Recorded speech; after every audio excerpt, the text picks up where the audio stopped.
सब्र की दो सूरतें हैं, जो नापसंद हो उसे बर्दाश्त करना और जो पसंद है उसका इंतज़ार करना। दुआ ऐसा खूबसूरत अमल है जिसमें मांगने वाला अपनी परेशानियां अल्लाह के हवाले कर देता है और अल्लाह जवाब में अपनी रहमतें झोली में डाल देता है। गुनाहों के 3 बुनियादें हैं। नंबर 1 तकब्बुर, नंबर 2 हिरिस, नंबर 3 हसद।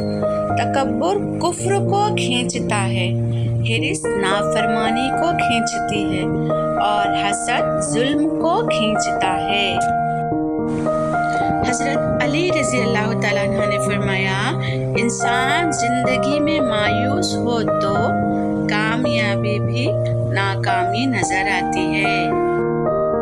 सब कुछ टूट जाए लेकिन कोशिश करो कि वो उम्मीद कभी ना टूटे जो किसी ने अपने से ज्यादा आपसे लगाई हो।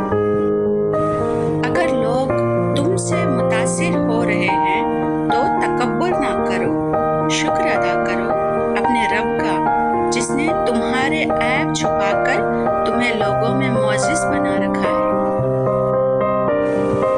पूछा गया सब्र जमील क्या है? जवाब आया, तुम आजमाए जा रहे हो और तुम्हारा दिल कह रहा है अल्हम्दुलिल्लाह।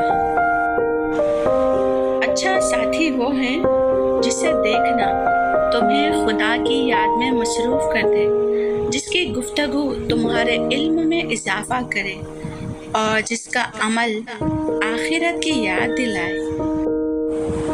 ममता की तारीफ ना पूछो, चिड़िया सांप से लड़ जाती हैं। अपने किरदार को जितना अच्छा रख सकते हो रखो, क्योंकि मौत इंसान को मार सकती है मगर अच्छे किरदार वाले हमेशा जिंदा रहते हैं, दिलों में भी और लफ्ज़ों में भी।